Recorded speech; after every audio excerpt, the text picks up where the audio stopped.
Graça e paz, igreja, amém? Muito boa noite para todos. É um prazer e uma felicidade estarmos juntos, falando da palavra do Senhor, apesar do tema que a gente vai conversar hoje. Eu vou confessar um pecado para começar. Eu fui um dos que falei para o Gil, um mês de jovens, lamentações. Aí ele, como castigo, ele falou, então você vai pregar no Reconectando no Sofrimento. Tá bom, brincadeira, gente. Não foi como o castigo isso, mas o nosso tema hoje é Reconectando no Sofrimento.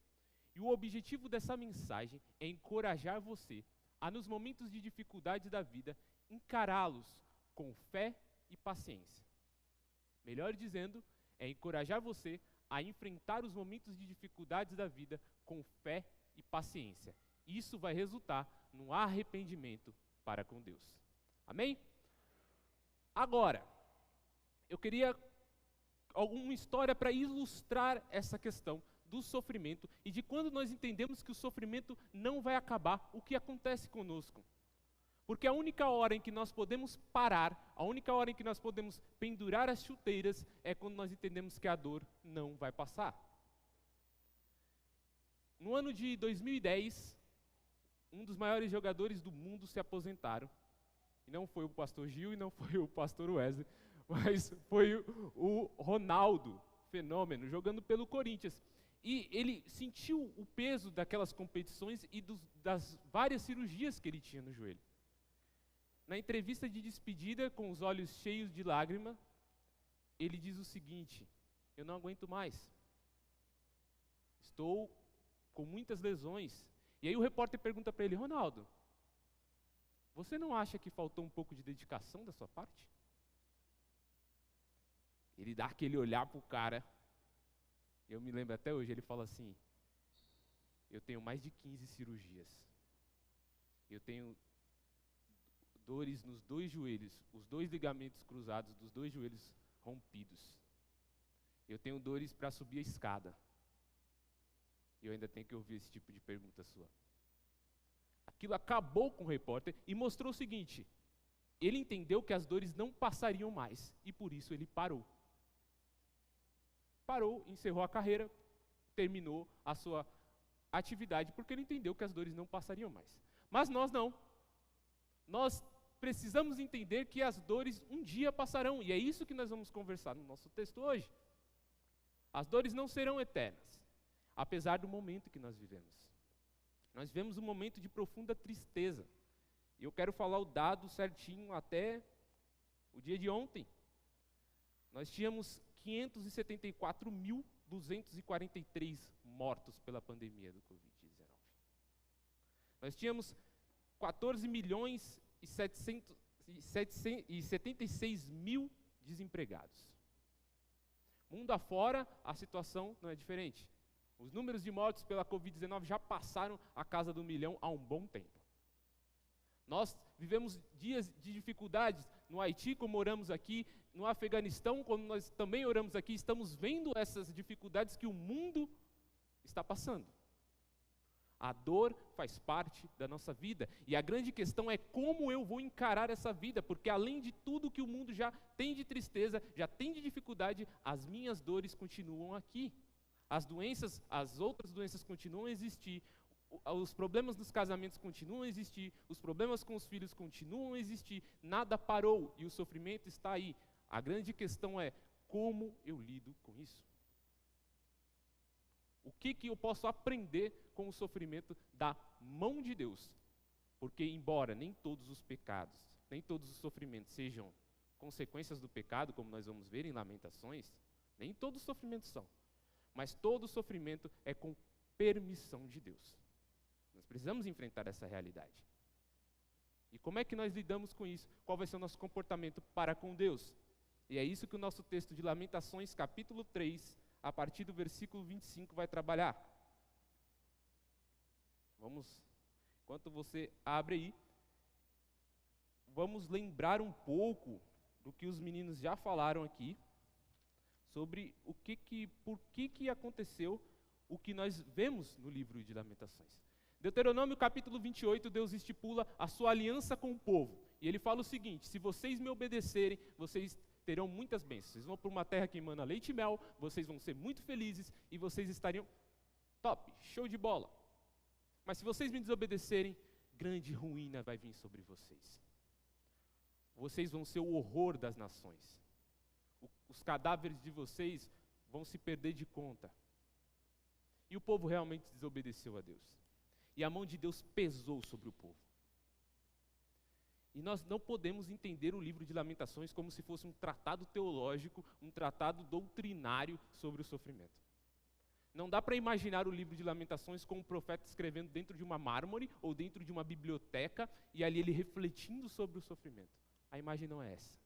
A imagem que eu quero que você vá, que você faça um exercício mental, é ir lá para mais ou menos o ano de 586 a.C. e ver a cena do profeta. O que o livro pinta é um profeta no meio da cidade. De um lado, as ruínas do templo. Do outro lado, as ruínas da muralha. Quando ele anda, ele pisa nas cinzas do povo. Ele olha para um lado, ele vê as crianças raquíticas de tanto passar fome. Ele olha para o outro, ele vê as crianças que a língua grudava no céu da boca de tanta sede. Ele caminha mais um pouco e talvez ele veja uma das cenas mais horríveis de toda a Escritura. Eu quero que você faça esse exercício para imaginar mesmo, porque o texto nos propõe isso. Que você imagine o que estava acontecendo ali. Uma mãe bondosa, que no desespero da fome, ela pega um filho recém-nascido e coloca ele na panela e cozinha ele para comer. É nessa aflição que o profeta olha e fala: meu Deus, o que está acontecendo com o meu povo? E eu já tinha profetizado, o profeta já tinha profetizado durante 40 anos, se vocês não se arrependerem, vocês vão se perder. E o povo não ouviu o profeta. E essa aflição toma conta do seu coração. Nós só podemos entender o livro de Lamentações diante dessa realidade. E aí, ele é dividido em alguns lamentos, e no capítulo 3 nós estamos no terceiro lamento. Ele diz que ele é o homem que viu a aflição, representando todo o povo, que viu tamanha aflição sobre o povo da aliança, o povo de Deus. Então ele diz que lá pelas tantas ele vai fazer um exercício de se lembrar aquilo que traz a esperança. Isso já é muito contraditório e é um milagre da parte de Deus que alguém consiga lembrar o que traga esperança de uma situação dessa. Ele fala: eu vou trazer à memória aquilo que me traz esperança, porque as misericórdias de Deus são os motivos de nós não sermos consumidos. E agora, olhando para as misericórdias de Deus, eu vou falar como nós, como nação, devemos agir no sofrimento. Ok? Agora, olhando para as misericórdias de Deus, olhando para toda a situação, eu vou falar como nós devemos agir diante do sofrimento. E nós vamos ler Lamentações 3, do versículo 26 até o versículo 42. Amém? É bom esperar tranquilo pela salvação do Senhor. É bom que o homem suporte o jugo enquanto é jovem. Leve-o sozinho e em silêncio, porque o Senhor o pôs sobre ele. Ponha o seu rosto no pó, talvez ainda haja esperança. Ofereça o rosto a quem o ferir e engula a desonra, porque o Senhor não desprezará para sempre. Embora ele traga tristeza, mostrará compaixão. Tão grande é o seu amor infalível. Versículo 33. Porque não é do seu agrado trazer aflição e tristeza aos filhos dos homens. Esmagar com os pés todos os prisioneiros da terra. Negar a alguém os seus direitos enfrentando o Altíssimo. Impedir a alguém o acesso à justiça. Não veria o Senhor tais coisas? Quem poderá falar e fazer acontecer se o Senhor não tiver decretado? Não é da boca do Altíssimo que vem tantas desgraças como as bênçãos? Como pode um homem reclamar quando é punido por seus pecados? Examinemos e colocamos às provas os nossos caminhos e depois voltemos ao Senhor. Levantemos o coração e as mãos para Deus que está nos céus e digamos: pecamos e nos rebelamos, e tu não nos perdoastes. Vamos orar mais uma vez? Senhor, aqui está o teu texto, a tua palavra, aqui está o teu povo, e eu que também sou teu. Fala, Senhor, a nós. Abre os nossos corações para podermos ouvir a tua palavra, para podermos entender o que ela diz primeiro, entendendo o que ela diz, o que ela diz para nós hoje e como guardar ela no nosso coração hoje. Escondendo atrás da cruz de Cristo, reconhecendo a nossa insignificância, nós te pedimos a iluminação do teu Espírito. E é no nome do teu Filho de amor que nós oramos e agradecemos por essa oportunidade. Amém. Qual que é a mensagem central? E aí o Alan já vai falar que eu estou copiando, e eu estou copiando mesmo, porque a gente copia, quem sabe. Qual que é a mensagem central do texto? O Jeremias está falando assim: diante do sofrimento, vocês devem não se queixar do sofrimento, mas se queixar dos seus pecados. Vocês devem se queixar dos pecados que vocês cometeram diante de Deus. E aí se voltar para Deus. Lamentar os pecados, esperar com fé e se voltar para Deus. E nós podemos ver esse argumento em 3 partes. Do versículo 26 até o versículo 30, nós vemos a postura no sofrimento. Do versículo 31 até o 39, nós vemos Deus no nosso sofrimento. Dos versículos 40 ao 42, nós vemos as consequências do sofrimento. E a partir daí, tentar tirar algumas lições práticas para a nossa vida. Então, lembrando que ele fala: eu olho para a misericórdia de Deus e agora eu vou falar como você deve agir no sofrimento. A partir do versículo 26, é bom esperar tranquilo pela salvação do Senhor. Eu li na NVI, e a NVI traz a palavra esperar tranquilo. Algumas traduções, como a NAA, vai falar esperar, somente esperar, ou esperar confiadamente a salvação do Senhor. Outra questão que nós precisamos nos atentar é que o conceito de salvação do versículo 26 de Lamentações não é o nosso conceito de salvação. E ali o nosso professor de Antigo Testamento vai nos informar que o conceito de salvação aqui é a retirada do povo, é a libertação do povo do jugo de outro povo. Então, a maioria das vezes, quando você vê salvação no Antigo Testamento, se refere a esse jugo, a esse peso que o povo de Israel estava sofrendo, e aí ele fala: é bom esperar tranquilo a salvação. Vocês lembram do contexto? Do que estava acontecendo com o povo? Fala para uma mãe com fome que ela deve esperar tranquila a libertação do Senhor. Fala para uma mãe que está tão desesperada a ponto de comer o próprio filho, que ela deve esperar tranquila a salvação do Senhor. Parece loucura, né? Mas o é.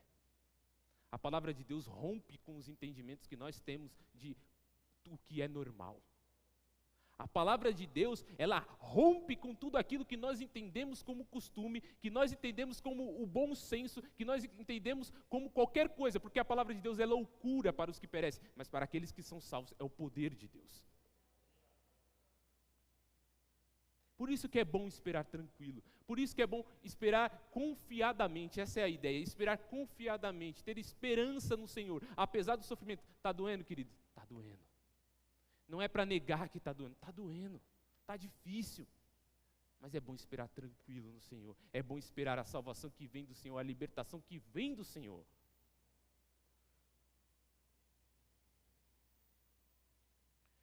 Ver a desolação e ainda assim esperar que a mão poderosa de Deus estará comigo.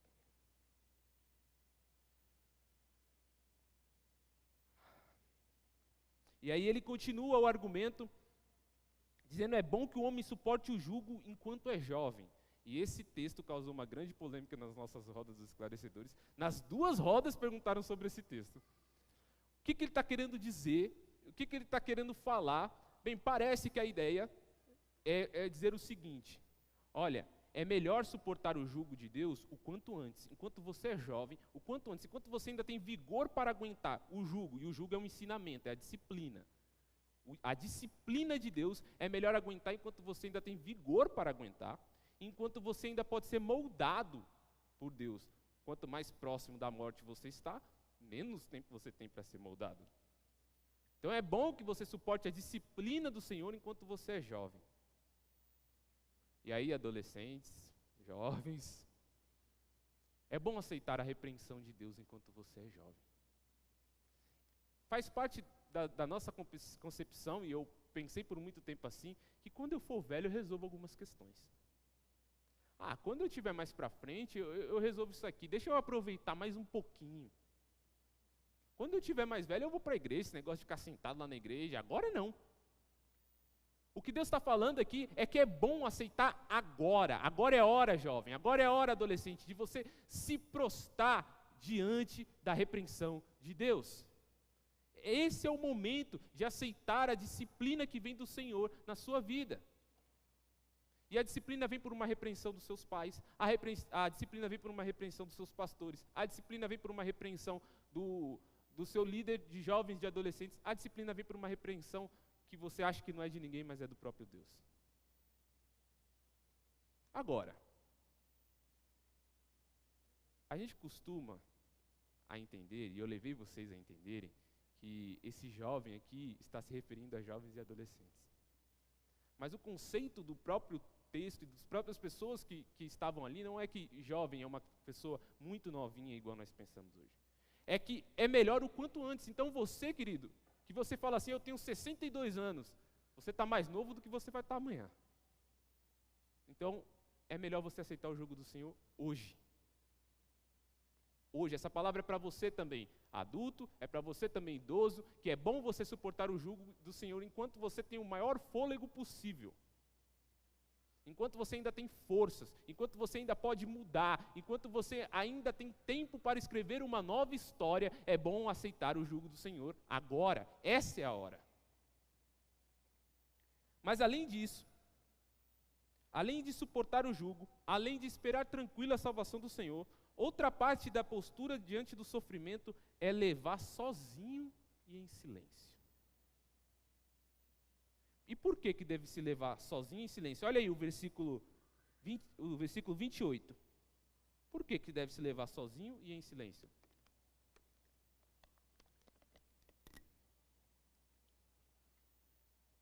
Porque o Senhor pôs sobre ele. E aí, outra coisa que pode nos atrapalhar a entender esse texto é pensar que o sozinho quer dizer, então, eu vou sofrer sozinho. E agora eu não vou compartilhar com ninguém. Isso aqui é o meu sofrimento.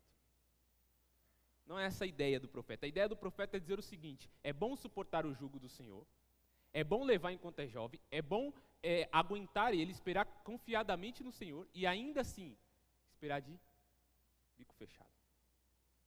Sem reclamar. Sem ficar falando, reclamando da disciplina do Senhor. A ideia é a seguinte: sabe quando a mãe desce aquela surra no menino e fala, se chorar é pior. É essa a ideia. Engole o choro, menino. É isso que Deus está falando. Eu estou pondo peso. Se você chorar é pior. Leva sozinho e em silêncio, bico calado. E a gente ficava porque a gente sabia que estava errado. A gente sabia que não tinha o que dizer. Leve sozinho e em silêncio a disciplina de Deus. E aqui já fazendo um contraste conosco, quando a mão de Deus pesa, a primeira coisa que nós fazemos é, ó céus, ó vida, ó azar, logo eu, Deus, que sempre andei nos seus caminhos, logo eu, Deus, que nunca nem pequei, logo eu, Deus, estou sofrendo essa disciplina do Senhor. Está eu e Jesus ali, o Senhor está dando essa disciplina para nós. A ordem do profeta é que o povo aceite a repreensão de Deus. E em silêncio. E ainda diz mais. Além de esperar tranquilo, além de esperar em silêncio, além de suportar o jugo enquanto é jovem, ele deve se humilhar, se submeter, ofereça o rosto em pó, coloque o rosto no pó. Algumas outras traduções vão trazer, coloque a boca no pó. Um escravo que tomava uma surra e estava subjugado, ele ficava com o rosto no pó. E Deus está falando assim, coloque o rosto no pó, vira o rosto para quem está o agredindo. E no contexto deles o que estava acontecendo? Vinha um povo que era um povo incrédulo, vinha um povo que não era o povo de Deus, e os agrediam na face, isso literalmente, e os humilhavam, e Deus está falando assim, vira o outro rosto, porque a minha mão está pesando sobre você. Se submeta ao meu jugo, porque a minha mão está pesando sobre você. E claro, com certeza você já fez a conexão com o nosso Senhor, que era aquele que virava o rosto. Mas o nosso Senhor rompe isso de uma maneira mais extraordinária ainda. Porque as feridas que ele sofreu no rosto não eram merecidas. E ele mesmo assim deu a outra face. Então, quando nós tomamos as merecidas, nós também devemos nos submeter a esse peso de Deus, a disciplina de Deus na sua vida. Então, após falar isso e falar, olha, vocês devem ter fé e paciência e submissão ao sofrimento, agora eu vou explicar o porquê disso, o porquê que vocês devem ter essa fé e essa paciência no sofrimento. Por causa do caráter de Deus. Olhar para o caráter de Deus é o que vai dar os motivos de alguma ordem que nós recebemos nas Escrituras. Toda vez que você vê uma ordem nas Escrituras, o caráter de Deus e aquilo que Deus faz no meio do seu povo é o que justifica essa ordem. Olha aí, a partir do versículo 31 ele começa a falar do Senhor, porque o Senhor não desprezará para sempre. Ele mostra que aquilo que Israel estava passando não era para sempre. Realmente a mão de Deus tinha pesado sobre o povo. Realmente Deus estava disciplinando o povo. Realmente Deus estava afligindo o povo. Agora o que não é realmente é que o sofrimento era para sempre. O sofrimento não é para sempre. Ele está falando assim, vai passar, porque Deus tem uma promessa para conosco e esse sofrimento vai passar. Não há sofrimento que dure para sempre. Toda dor é por enquanto. Toda dor é por enquanto. Talvez você esteja passando por luto, talvez você esteja passando por uma tristeza profunda, talvez você esteja passando por dificuldades financeiras, talvez você esteja passando por dificuldades no seu casamento, talvez você esteja passando por dificuldades na sua escola, na sua faculdade, mas a dor é por enquanto. A dor é por enquanto. Deus não vai pesar a mão para sempre. Toda a disciplina de Deus é por enquanto. Deus não desprezará o seu povo para sempre. E aqui ele estava dizendo o quê? Deus não vai desprezar o seu povo porque o povo era bonitinho? Não, Deus não vai desprezar o seu povo pela promessa que ele tem com o seu povo, o pacto que ele tinha com o seu povo. E a mesma coisa você e eu hoje. Deus não vai te desprezar para sempre pela promessa que ele tem com você através do Cristo Jesus. Cristo Jesus comprando e te justificando da cruz do Calvário, ele paga o preço da promessa por você. E Deus não vai te desprezar para sempre. Pode suportar, querido. Está doendo, mas toda dor é por enquanto. E no versículo 32, ele diz que, embora Deus traga tristeza, ele mostra compaixão. Ele está dizendo que o amor de Deus supera até mesmo a justiça de Deus. Mesmo na disciplina, Deus irá mostrar compaixão. Ele dá as lágrimas, mas ele dá o consolo eterno. Ele dá as dificuldades, mas ele dá a mão para superar as dificuldades. Ele é aquele que aflige, mas ele é aquele que acolhe na aflição. Deus está com você, Deus está guiando o povo, Deus ainda é bom, Deus continua sendo bom. Por mais que você esteja com dificuldade, Deus continua sendo bom. Ele não mudou o seu caráter, ele não mudou a sua essência, ele não mudou nenhum dos seus atributos. Ele continua sendo bom.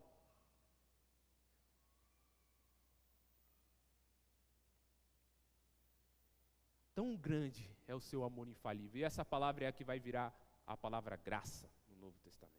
Tão grande é a sua graça, é a sua compaixão. Um Deus gracioso, todo-poderoso, Criador dos céus e da terra, que todo glorioso, que ainda assim é amável para com você. Ainda assim demonstra compaixão para você. E aqui há uma das coisas mais sensacionais que eu vejo nesse livro. Ele diz que não é do agrado de Deus trazer aflição ao povo.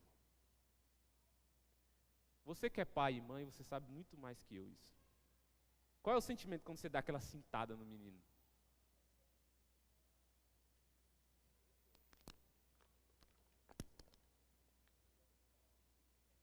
O pai bate, a mãe bate, dá aquela cintada, mas bate com tristeza. Repreende com tristeza. Nunca é alegria. Ninguém gosta de bater no filho, de repreender o filho. Faz porque é necessário. E um pai, sabendo que aquilo é necessário, que é necessária a disciplina no filho, então ele aplica a disciplina no filho, mas ele nunca se agrada. Deus está falando, não é do agrado de Deus fazer isso, mas por ser totalmente sábio, por ser totalmente amoroso, ele disciplina o povo. E esse é um paradoxo que nós temos. Nós cremos num Deus que é poderoso, que é soberano, que é amoroso, que é justo, mas que é pessoal, que sente, que tem sentimentos. Ele não se agrada, ele se aflige, ele se compadece. Esse é o encanto que nós perdemos com o Deus das Escrituras. Um Deus que se inclina para nós, com um Deus, como eu disse, Criador dos céus e da terra, que mede os mares na concha da sua mão, que mede o espaço a palmos, o Deus Todo-Poderoso, que criou todas as coisas, que vem numa manjedoura. E Ele se compadece de você, Ele olha para a tua tristeza, o próprio Deus chorando, porque Lázaro tinha morrido. O próprio Deus encarnado olha para Israel e fala, Israel, Israel, que mata seus profetas, quantas vezes eu quis juntar vocês como uma galinha junto aos seus pintinhos. O que nós vemos aqui, querido, é que você, sendo pequeno como você é, passando pelas suas dificuldades pequenas que você passa, Deus se compadece de você, Deus está vendo a sua tristeza, Deus está vendo o seu luto, Deus está vendo a sua doença, Deus está vendo a sua dificuldade, Deus é com você. Porque Ele é fiel, não pode negar a si mesmo, a sua essência de compaixão, a sua essência de um Deus amoroso, de um Deus todo-poderoso, mas que se inclina para nós. Emanuel, o que quer dizer? Deus conosco. É o Deus conosco. E você pode procurar nos panteões, pode procurar em toda a idolatria. Nenhum Deus é como o Deus de Israel. Nenhum Deus é como o nosso Deus que se relaciona para conosco. Pode procurar se tem um Deus pessoal conosco, que se compadece de nós, e ainda mais revelado na pessoa de Jesus Cristo. E ele continua falando da essência de Deus agora em justiça. Os próximos versos vão mostrar que Deus é totalmente justo, e Deus não se agrada das injustiças dos tribunais, Deus não se agrada das injustiças contra os escravos, Deus não se agrada das injustiças causadas pela justiça humana. Deus não se agrada de nada disso, mas ainda assim, Ele permite. Essa é a ideia. Ele fala assim, Deus não está vendo isso? Deus está vendo. Alguma coisa pode acontecer sem a permissão de Deus? Uma pergunta retórica, é claro que não. E mesmo assim, Deus tolera. E aí ele faz o contraste. Deus justo tolera a injustiça. O homem injusto não está tolerando a justiça de Deus. Ele fala, como então você que é injusto está reclamando da justiça de Deus? Porque o Deus, sendo totalmente justo, Ele ainda tolera as injustiças. Porque quando Ele derramar sua ira, querido, porque quando Ele derramar a sua ira sobre toda injustiça, o negócio vai ficar feio. Sobre aqueles que não tiverem a sua justiça colocada em Cristo Jesus. Por que você acha que Jesus passou por tamanho sofrimento? Porque Deus estava se agradando da humanidade? Porque Deus estava se agradando de mim e de você? De modo nenhum. Ele passa por aquele sofrimento porque Deus, sendo totalmente justo, não poderia tolerar a minha e a sua injustiça. Então Ele imputa em Cristo a ira pelo pecado meu e seu. E Ele carrega naquele madeiro aquela ira amarga de Deus. Ele carrega naquele madeiro toda a lamaçal do nosso pecado. Quando Ele desce naquela sepultura, Ele paga pelos nossos pecados. E além dos sofrimentos humanos, que as chicotadas, que são as bofetadas, que são a morte propriamente dita, ele prova o abandono do Pai. E é esse o cálice que ele queria se livrar. Meu Deus, por que me desamparastes? Mas Deus prova do seu grande amor para conosco, fazendo isso com Cristo Jesus. Quando o justo morre pelo injusto, para transformar os injustos em agora justos diante de Deus. Mas Deus imputar essa justiça, Ele não se agrada. O nosso Deus pessoal, Ele não tem isso para mim e para você.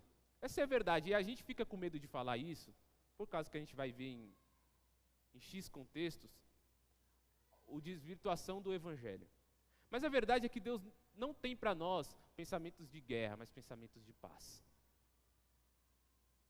Não é o fulano lá que diz isso, é a Escritura.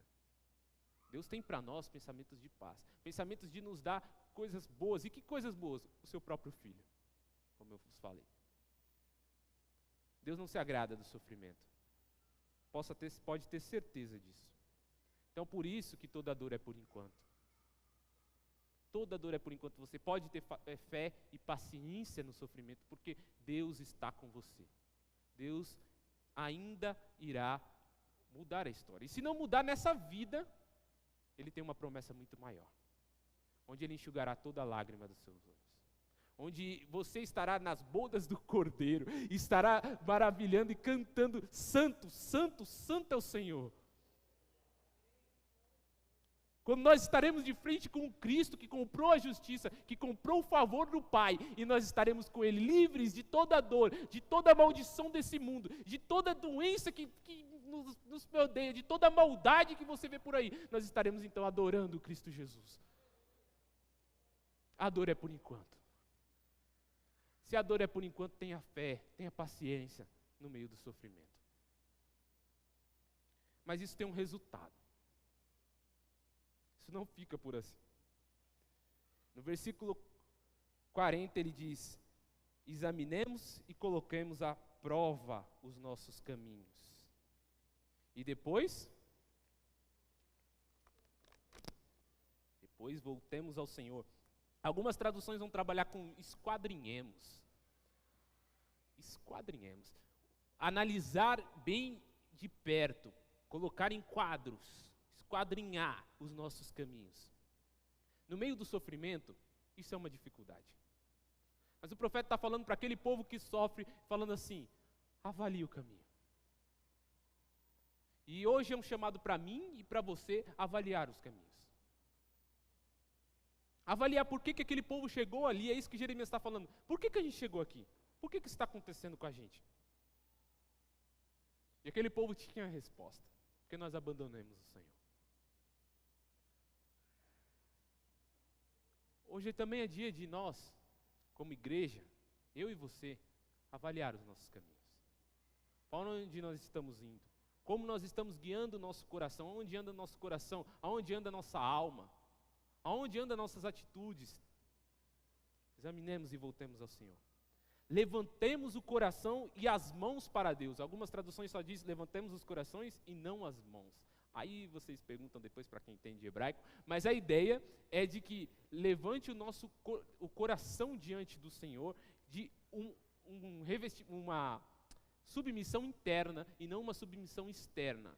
Algo que vem de dentro. Rasguemos os nossos corações e não as nossas vestes. Nos humilhemos diante do Senhor. Não é uma postura corporal, mas é uma postura da alma diante do Senhor, em se arrepender dos seus pecados. É isso que Deus chama o povo, e chama o povo em todo momento, como diz Paulo lá, chamando todos os homens em todos os lugares para que se arrependam. E essa é a mensagem para nós também. Chamando eu e você em todos os momentos, em todos os lugares, para que nos arrependemos e voltemos para o Senhor. De tudo, reconectar é isso. Reconectar é isso com Deus. Voltarmos para o caminho do Senhor. Mas eu já conheço a Cristo. Eu já entreguei a minha vida para Cristo. Amém, querido?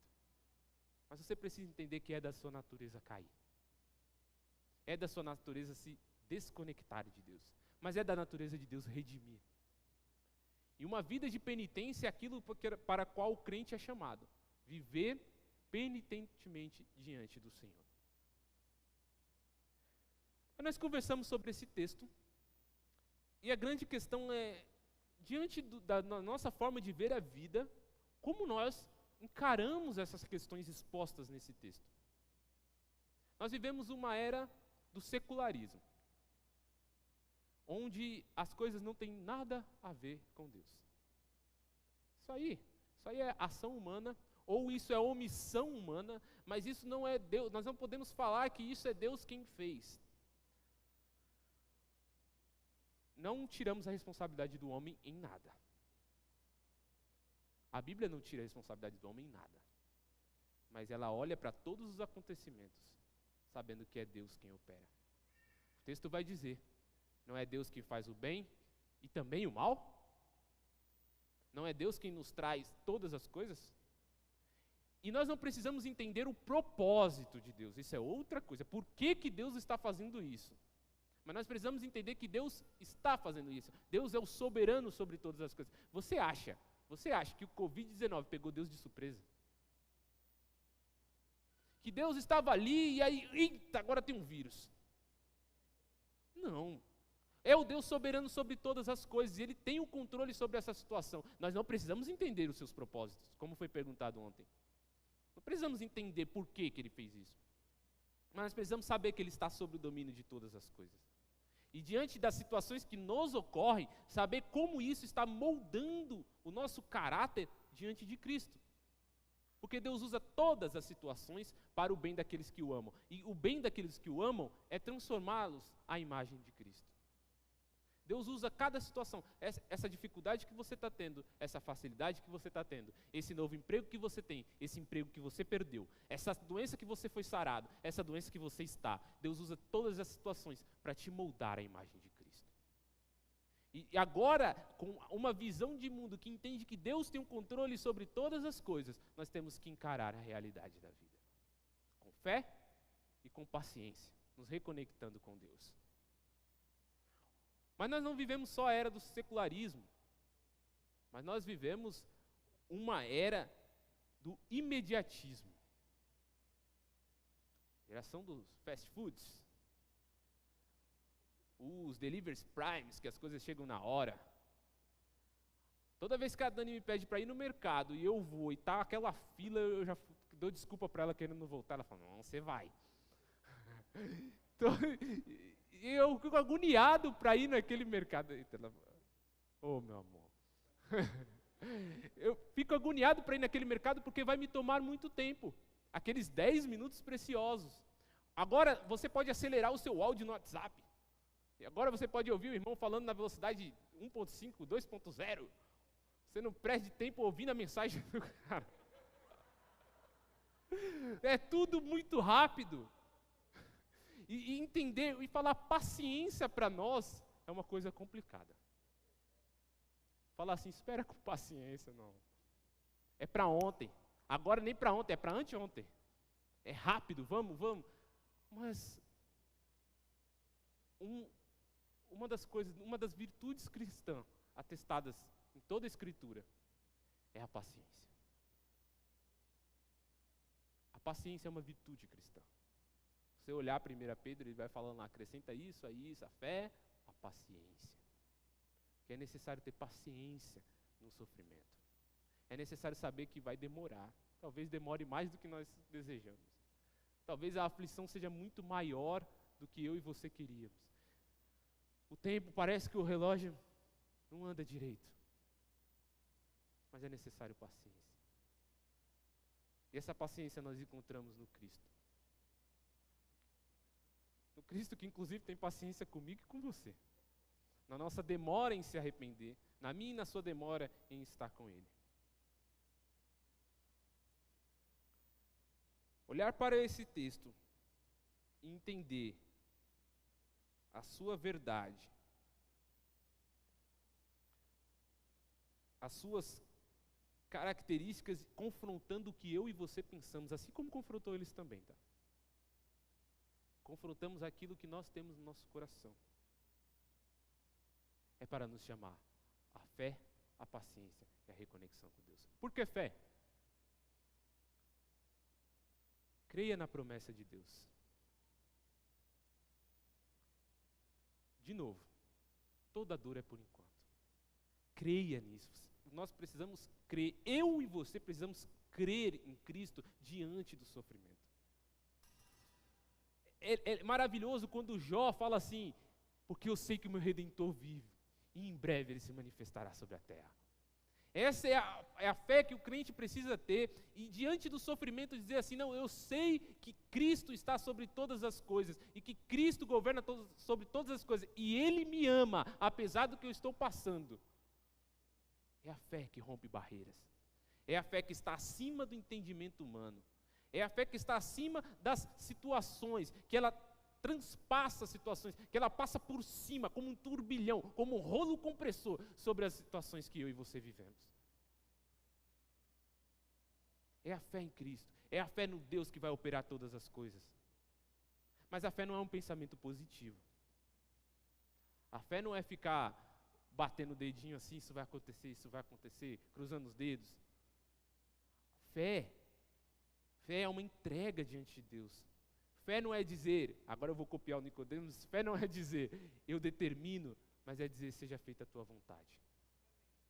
Fé é dizer, Deus, o que o Senhor operar, eu estou aqui, diante do Senhor. Os amigos na fornalha, não sei se Deus vai nos livrar, mas te adorar nós não vamos não. Nós vamos nos manter fiel a Deus. Porque cabe a Ele todas as situações, mas eu creio que o meu Redentor vive e em breve Ele se manifestará sobre a terra. Eu creio que um dia Cristo virá nas alturas e chamará a sua igreja, e a igreja o adorará, a som de trombetas, a som de maravilhas nos céus, e nós estaremos com Ele. Por isso, eu posso passar por isso, por o que eu estou passando. A promessa de Deus. E Deus é fiel para cumprir cada promessa. Ele cumpriu todas. E a última promessa, a glória eterna do Pai, manifesta na pessoa do Filho. Essa é a última promessa que nós estamos esperando. Creia na promessa, querido. Passe pelo sofrimento, crendo. Ou como diria o nosso irmão Lázaro, passe pelo sofrimento dando glória a Deus. Outra coisa que é necessário diante do sofrimento, paciência. Como já falei várias vezes aqui.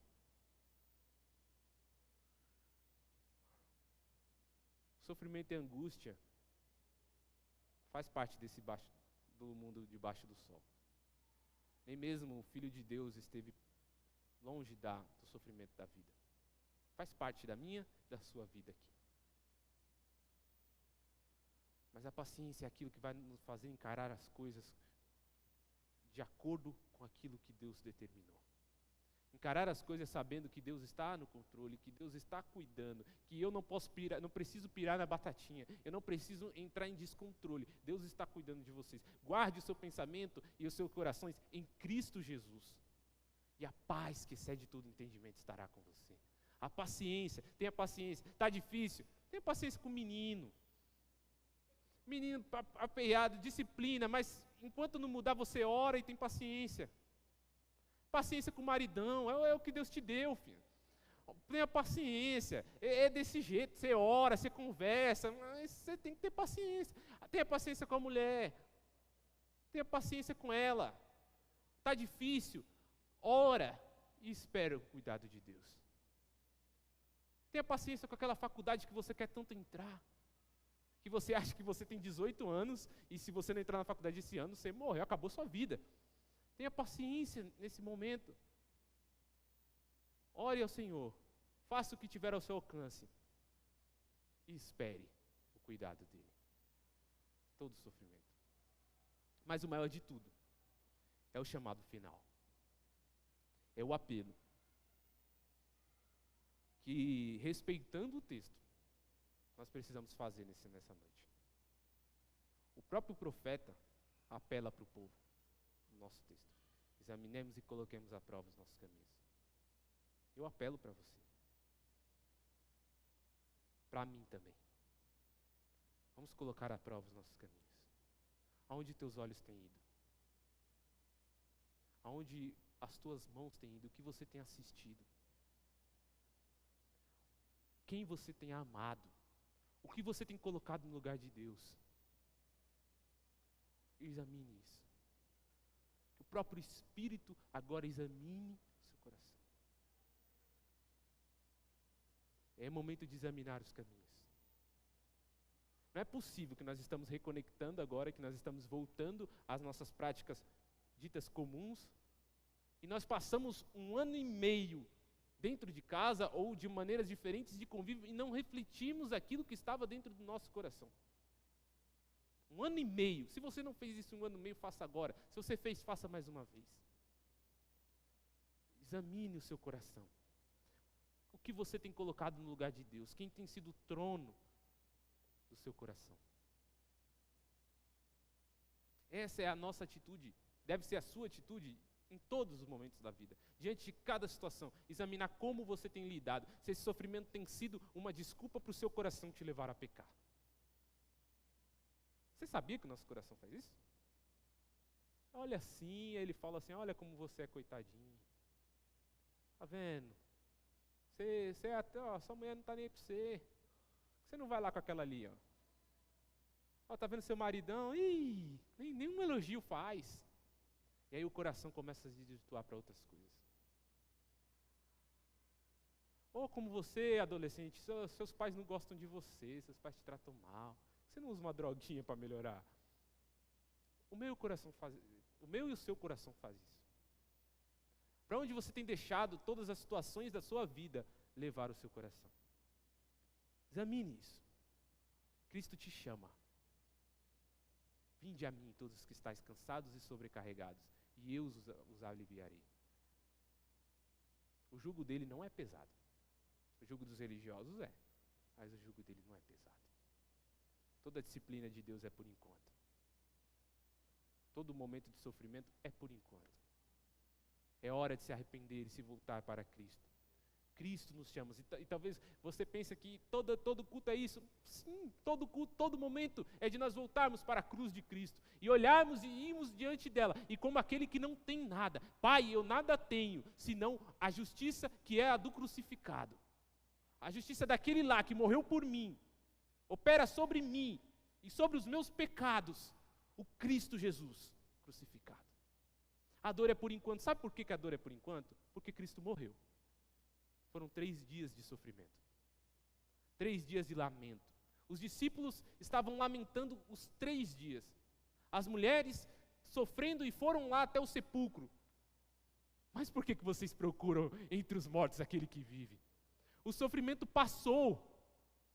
Não durou apenas 3 dias, mas o Cristo ressurgiu em glória, em poder, em majestade, e foi até os seus discípulos e falou, eu vou voltar, toda dor é por enquanto. Vocês estão vendo que do jeito que eu ressuscitei, que eu estou glorificado, a mesma coisa vai acontecer com vocês. A dor é por enquanto. Voltem-se a mim e partilhem dessa certeza comigo.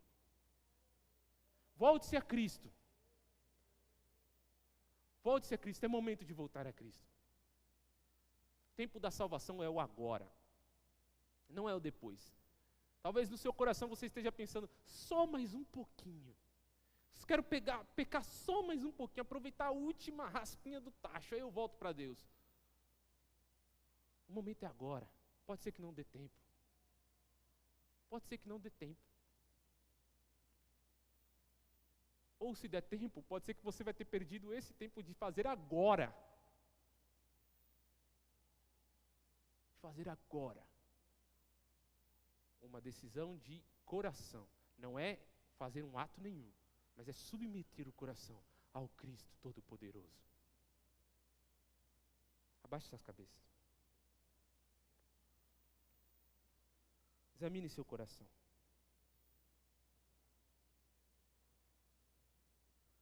Momento de você aí examinar o seu coração. Que o Espírito de Deus sonde. Lembre do salmista, sonda, Pai, o meu coração e vê se há em mim algum caminho mau. Que Cristo venha agora com a sua palavra penetrante, penetrando até as juntas e medulas, sabendo discernir o que está na alma e o que está no espírito, sabendo que vem ao meu e ao seu coração. Pai, nos entregamos diante de Ti, Senhor. Querido, faça isso.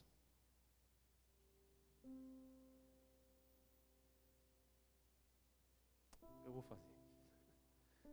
Se você quer se reconciliar com Deus, talvez você ainda não tenha nascido de novo, você ainda não tenha entregado a sua vida completamente a Cristo. Talvez você viva aqui há muito tempo, mas ainda não entregou a sua vida a Cristo. Talvez você entregou a sua vida a Cristo, mas precisa ser reconciliado em alguma área da sua vida, se reconectar com Deus. O dia é agora, o momento é agora. Vou pedir só que você levante sua mão para nós orarmos. Glória a Deus. Deus abençoe sua vida, irmão. Deus abençoe sua vida. Vamos orar, queridos. Senhor, está aqui, e eu como o primeiro, a pedir para o Senhor a reconciliação contigo. Porque, Pai, todos os momentos, o meu coração completamente enganoso e corruptível tem me levado a me afastar de Ti, Pai. Faz parte de mim me afastar do Senhor. Mas é o Cristo, é diante do Cristo ressurreto que nós nos entregamos diante do Senhor, Pai. Pai, é diante da Tua palavra poderosa e diante do perdão que há em Cristo Jesus e da reconexão que nós temos com Ele, que nós agora, Pai, vamos Te adorar e Te bendizer e saber, Pai, que temos os pecados perdoados e que o sofrimento nós podemos passar com fé e com paciência na promessa de Cristo Jesus. Louvado seja o Teu nome. Aplica melhor essa palavra no coração de cada querido aqui, começar do meu. Cuida, Senhor, do coração de cada um de nós. Glórias ao Teu nome, por aqueles que tiveram nesse momento, Pai, coração submisso a se reconciliar com o Senhor. Cuida de nós, nos leva para Cristo, em nome de Jesus, amém. Amém. Deus abençoe, podemos ter fé, paciência e nos reconciliarmos com Deus. Amém? Deus abençoe.